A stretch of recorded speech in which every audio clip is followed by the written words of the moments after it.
Hello and welcome to Mythmakers. Mythmakers is the podcast for fantasy fans and fantasy creatives, brought to you by the Oxford Centre for Fantasy. My name is Julia Golding. I'm an author, but I'm also director of the centre. And today I am joined by my good friend and collaborator, Brian Boyd, for an episode all about how the Oxford Centre for Fantasy came to be, and a look behind the scenes, really, as to who we are, what are we doing, what are we getting up to? Because we've had a couple of people saying, tell us more about yourself. So this podcast is our answer to that. So first of all organizations start with people rather than the structures. So I'm going to let Brian sort of gently, I hope, interrogate me about my role in this project that we've been developing together. So over to you, Brian, to say hi. That's good. Well, thank you for the introduction. It's been great to spend the last few years working with you and your team. And for those of you watching and listening at home, this is a very virtual organization. Julia is located in England, UK, and I'm located in New York City. And we have support team in South Africa and in Asia and in the West Coast of the United States.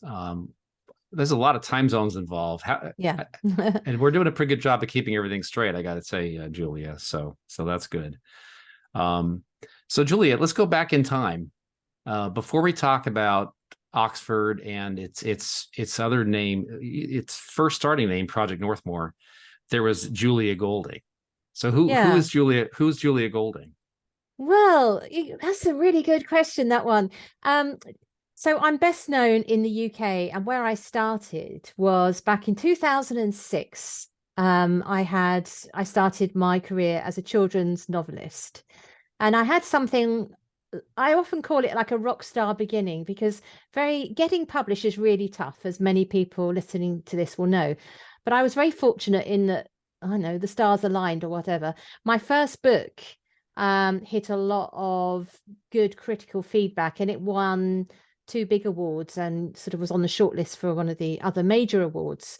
And so within my first year, I went from being an unknown to being a well-known children's writer. And I ended up publishing, I think it was 4 books in my first year and 6 in my second, because I had 2 publishers I was working with, which is very, very, that's not standard. And these were big novels. They weren't like little things.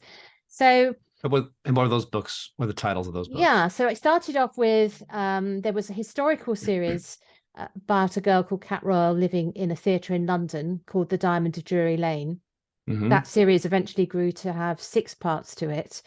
And the reason I wrote that is I've got a doctorate from Oxford University in that period. And it was a sort of working out of all this wonderful literary world that I had immersed myself in for many years. And then the other one, which is more relevant to my current job, I suppose, is a fantasy quartet for kids about children who belong to the Secret Society for the Protection of Mythical Creatures. So it's set today, and it has an environmental message just humming underneath, but it's really about an adventure story about how to protect wonderful magical creatures. And that was very much written for my own children, who were infants at the time. So it was started off as a bedtime story, just as The Hobbit started off as a bedtime story. So that was where I began, and I've written an awful lot of books since, well over 60. I think behind your shoulder is that. If I look behind your shoulder there. Yeah, that's some of them. I've recently moved house, so I've lost some of them. There is at least, believe me, there's at least 60 out there. They're in a box somewhere. Don't know, moving house. Oh, it's such a nightmare. Anyway, so as my own family grew up, and the reality of a writing life is that you get attention as a debut, and then after that, sometimes people hit it massive, like a J.K. Rowling or somebody like that, and that's what they are. But for the majority of people, it's a question of keep on reinventing yourself, having different phases, a bit like a you know, a singer might have different periods. Taylor Swift had her country period and then her later period. It's sometimes a bit like that as a writer. Otherwise, you get stuck doing the same thing. And as my own family grew up, I then started writing for the YA audience, and I span off another 2 pen names to do this. One was Joss Sterling, and the other was Eve Edwards. Joss Sterling, they both exist as pen names still. Joss Sterling was doing fantasy of a kind. It was the paranormal, contemporary, romance type fantasy. It was in the era when everything was dominated by Twilight. So I wrote a book that wasn't about vampires, but was about extrasensory perception and a group of young people who had this, which has got that's got probably one of my biggest fandoms, is that one. And then Eve Edwards was doing historical teen. And then in about probably about 20, in 2015, I won an award as Joss Sterling, which was an adult award. It was the Romantic Novelists Association Award. And for anyone who's interested, romantic novels are the biggest part of the market. Forget literary novels, forget sci-fi. It's romance. Wow. That's where the money is, as far as publishers are concerned. So it's not an insignificant thing to win. And it introduced me to a number of adult publishers, and I started writing for HarperCollins at that point, who I'm still writing for. And I've been doing a number of adult novels for them, psychological thrillers, a detective series. And my next book, hopefully, I don't know when it's coming out, but I've written a historical puzzle thriller for them recently, which I've just delivered. So the writing life very much carries on. And then more recently, and I think this is where our lives start to converge, is during lockdown, I started thinking, I've got this writing experience, these novels. I've done loads of festivals and children's school visits, all that stuff. What else can I do? I've got this experience. And part of this was that feeling of, I cannot say at my age now that I've got imposter syndrome, because I've done it. You know, I've got the track, claim my experience. It's very hard sometimes to shift from one skill set and think, maybe I can do something else. And so I started exploring screenwriting and that world, which was encouraged by working for a year at the Royal Institution, which is a centre for science in the UK. And I'm interested in that history of science. So I started writing screenplays about figures from history of science. And this has brought me into contact with a whole new range of people. So I'm working with a couple of producers on a variety of projects. Who knows if any of these will get made? Right. But I'm enjoying working with people who do get things made. And one of my hopes for the next 10 years is something I do get put through in that kind of to be on a screen somewhere. Let me ask you this: is your audience just UK based? Do you feel like your audience for your writing career, before we start talking about the next thing, do you feel like it's a global audience? Definitely global. So my books have been put into, I did count it up the other day, it was well over 20 languages. It's like 30 languages, I think. Amazing. So there's been books in, well, you name a language, it's probably been in that. I've got, for example, my latest children's series, the Jane Austen Investigate series, is being translated into French, which is great because French was one of my holdout languages. I had lots of Spanish and Russian and Greek and, Estonian, but I was really pleased to see the French have decided they like something I've written. But when I was talking about fandoms, the fandom for the Savant series, which is the first Joss Sterling series, is incredibly international. And in fact, I'd rather neglected it. And the other day, I've been a bit put off social media recently, partly watching all the Twitter stuff happening. Of course, yes. But I went back in a personal capacity, as opposed to the Oxford Centre for Fantasy capacity, into Instagram and put out something to that group who followed me, and suddenly they were all back again. So I've started writing them a new novel because I thought, hey, they're still hanging around. So let's write that fan base a new novel. And a lot of them are from the Americas, Central and Southern America. Oh, good. because these books were translated in Mexico and Argentina, as well as Spain. So I would say that fan base is pretty much Anglophone, and Spanish. Not so much. I think I've got a market to find in America with these books, so that would be fun if that happens. But I think a tour of the States would be yeah, a good there, Brian, idea. you can I think he's come organize on a tour over. for me.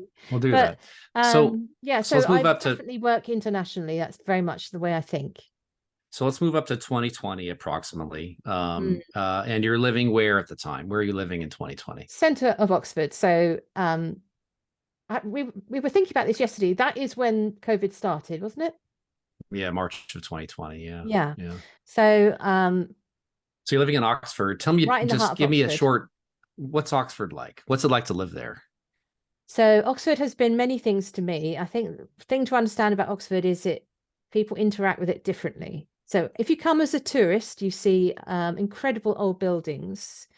And behind those buildings are lots of secret gardens and chapels and great halls and students doing amazing work and cycling around with their robes. And it all looks quite picturesque. And it's been like that for, centuries, 1,000 years of, well, obviously the women are a new arrival, but roughly 1,000 years of people doing that kind of thing, lectures and stimulating conversation. So there's that side of it. So it's a great place to visit for a couple of days. If you live there, it obviously feels different again. I did my doctorate there, so I had a high level interaction with it where I was both teaching and receiving teaching and researching. So then it becomes about the libraries and the colleges and the teaching room and the students. I had very small children at the time, babies. So it then becomes about childcare, people coming, taking a baby off so you could teach students. A very sort of practical nuts and bolts life. And then it became about families and friends. So we're blessed in Oxford with great schools and playing fields and lots of wonderful people around and a nice environment to go walking and riding, take for cycle rides. So it became about that. And then it also is about Oxfam for me. So the international NGO Oxfam was originally called the Oxford Committee for Famine Relief. It was set up during the war, the Second World War, to relieve famine victims in Greece. There was an appeal, and incidentally, Priscilla Tolkien was one of the very first volunteers and was involved in the early days. I think she donated a coat and was involved all through her life. So thank you, Priscilla. And it grew from that local initiative to be a massive NGO. And at one stage, I worked for Oxfam back before the writing career. And my husband works for Oxfam. So that is another way I think about Oxford, because working for an international organization that has its headquarters in Oxford means that there's the throughput of international visitors, people talking about real problems, real survival problems, keeps your feet on the ground. So you're not living in the ivory tower, you're living and considering what it's like to be a pastoralist in northern Kenya. And I like that, because Oxford could be a little bit precious if you didn't have that exposure to a world with bigger problems. So you're living in a normal neighborhood. You've got houses, completely. you've got Well, normal for Oxford. Yeah. Well, that's a neighborhood. We all live in neighborhoods. We have that. So I know you're on the time you're on Leckford Street, and down the street from you, there's another notable home. Tell me about that. What's Leckford Road. You're living in a live there. Yeah. Leckford Road. You're in a normal, kind of home. A standard, 2 or 3 level home, whatever. But down the street, there's something that's kind of important. Tell me about that. Our house had 4 levels, by the way. 4 levels, yeah. Yeah, that's. But we've left there since. I'm now in a normal 2-level house. A short walk away, or really short cycle ride away. And on a route I used to go past a lot was 20 Northmore Road, which is where Tolkien lived for really the main part of his family's growing up, so the 30s and 40s. And he got it from, he bought the house from Basil Blackwell, who's a well-known Oxford figure because he set up the Blackwell's books chain and publishing. He published Tolkien's first poem, for example. And this house was where he wrote The Hobbit. He started it by telling it, because he lived next door before he moved into number 20. He started telling it as a story next door, but when it got published, he was in 20. And he also started and pretty much wrote most of The Lord of the Rings. So it is the house of those two books, if you're looking for a house. After that, his family were moving on, and so he moved to a smaller house with his wife and daughter. So he lived elsewhere in Oxford after, I think it's 1947. So we go on Google. If we go on Google Maps right now, we can punch in 20 Northmore Road, Oxford, and we can zoom in and see that. That's amazing. It comes up. Last time I looked, it comes up as Tolkien's house. Interesting. So this is right down the road from you, and you've had this career as a writer. You have a career as a writer. COVID sets in, lockdown, and as I understand it, the owner of the house decides to put it up for sale. Yeah. And then that gets you thinking. So tell me what happened there. So I really gave it my all, folks. So initially I thought, can I afford it myself? And I quickly looked at the maths and thought, no, I can't. There's no way. I mean, it was just too much money. It was sort of, I think it was 4 million. So at least 4 million, which is an awful lot of dollars, well over $5 million. So I thought, well, the only way we could possibly get this house for the nation or the world is to try and sort of crowdfund it, in a sense, by raising the money as a charity, and then turning it over to sort of preserve it as the house where Tolkien wrote these two books. And that's where we happened to meet on a business call for another project. We got a mutual friend from Singapore, oddly, and this is very lockdown, isn't it? That we're brought together by someone I know from Singapore. It's true. Yeah. And on that call, you said, "Oh, how much you loved C.S. Lewis and the Narnia stories," and I'd been thinking about this house. It'd been on the market for a while, and I thought, well, Brian, what about this? And you got very excited about the idea, and so we thought, right, let's give it a go. We had no guarantee of success, obviously, because we did not know what the world appetite would be to buy this house. But also, it's not a bad thing to try and do. We right. Just see if people would back it. But we had to have a plan B, because the way when you're raising charitable money and someone gives it sort of irrevocable for a charitable purpose, which is how it works here, we obviously had to have another thing that we could do with that. So the idea was to establish a creative centre in honour of the Inklings. And so that was plan B, which, because Oxford has not really celebrated.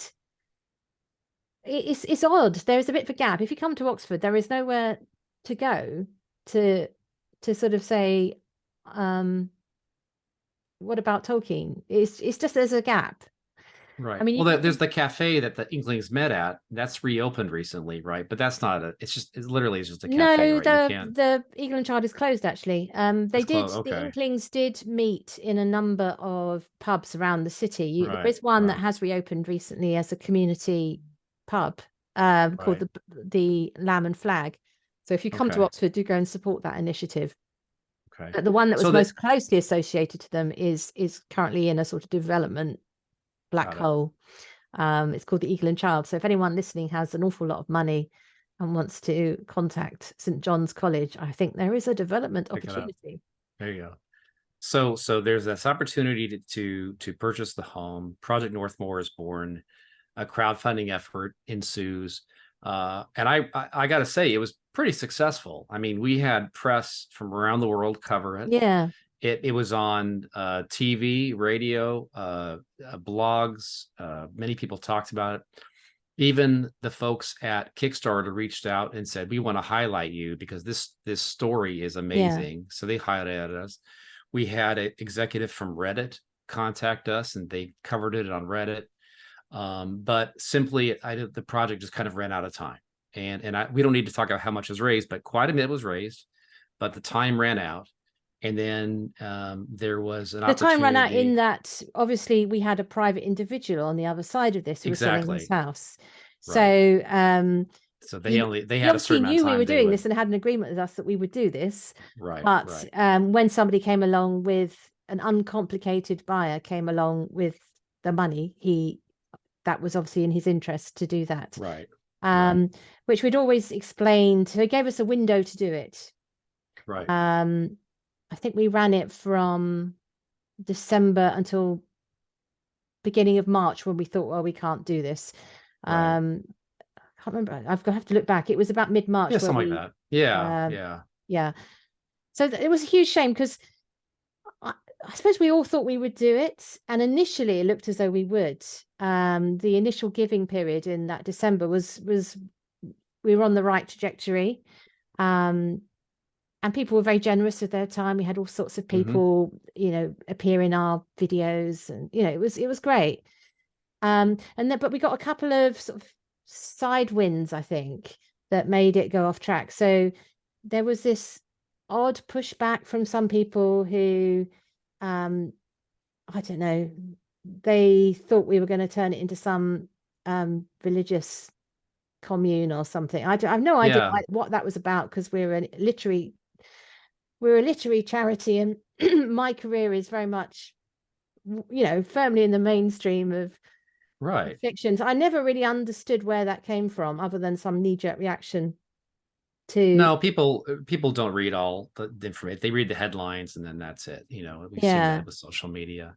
But so we got a bit of nasty stuff coming our way, which I think happens to everyone who goes out on social media. You can be offering to sell mother's love and apple pie, and someone will take against you. It's but an overwhelming majority of the world thought this was incredible, and the fact that the home was for sale, it was an opportunity to pick it up, turn it into a center. I mean, I think 99% of the people who wrote in were incredibly in favor. So you're always going to have that 1%. Yeah. But to your point about some of the 1% thought this was a religious center or something, faith was important to the Inklings. Yeah, it was a part of who they were. You can't say it's completely not in the picture. So the Inklings were all Christians, but they were Christians from very different backgrounds. So you've got Tolkien, who obviously is Roman Catholic. You've got C.S. Lewis, who is Protestant. He was going to the Anglican Church, but he'd grown up in Northern Ireland, so the Northern Irish Protestantism background. You've got Charles Williams, who is a Londoner who had his own very esoteric version of Christianity, and others, Owen Barfield and others. So there was a range of different sorts of Christian experience. And what brought them together in their faith is that they used it as part of their inspiration, and all of those people turned into very fascinating forms of writing. So Lord of the Rings, Tolkien thought long and hard about his approach to faith when he wrote that. He keeps faith sort of as a structure, and if you read about his letters on this, he will, he mentions it as a Christian work, but he doesn't mean it's proselytizing. He means it's informed by his faith and his understanding of that. C.S. Lewis is much more in your face about that, clearly, because that's how he was as a person. He was much more definite. But Charles Williams, again, he's meditating on these ideas in a philosophic way. He's also writing plays for the Canterbury Festival in the same way that T.S. Eliot does. So if you think about him and T.S. Eliot, they're quite similar. You probably know more about T.S. Eliot than you do about Charles Williams. So yes, faith was absolutely important. And for me, that's one of the really attractive things about them, because I am also a Christian in a kind of village Anglican church way, nothing too shocking. So what I'm interested in terms of a faith is this is values and positivity and hope and love. How do you put those wonderful feelings and convictions into what you write? How can you be creative? How can you recognize your potential as a human? And I'm sure there are people of other faiths who will find things in their background which they will be looking for ways of putting into their writing. And I think the way the Inklings talked about these issues, the way they wrote about them, is very inspiring and continues to inspire. So that was what I'm interested in. But there we go. You know, I don't want to apologize for having a faith, but also I wasn't trying to ram it down anybody's throat. No, but it's a part of who they were. Again, and I think the percentage of folks who had something to complain about was small, but the press and everything was amazing. So that project kind of came to a close. There was a methodology per the charity contract to either refund people or to apply it to the cause, and that was very, very, very well done. And that led you into a slight rebranding into the Oxford Center for Fantasy. Yeah, so this is where we knew that Plan B was always there. It was there. Beginning. It was always on there from the beginning, right up front. And what I'm so delighted to say is that we have actually done far more than I thought. Yes. So the original thought, wouldn't it be nice to buy the house? You know, it wasn't really it was that was where I started. But actually what I've ended up doing is forming a literary centre, which has all sorts of things going on around it. So as you can see, Brian and I are quite capable of chatting for a long time. So having looked at where we came from and brought together the initiative for Project Northmoor, we're going to pause it there, and you can join us again for part 2, where we talk about our current activities and where we'd like to go in the future.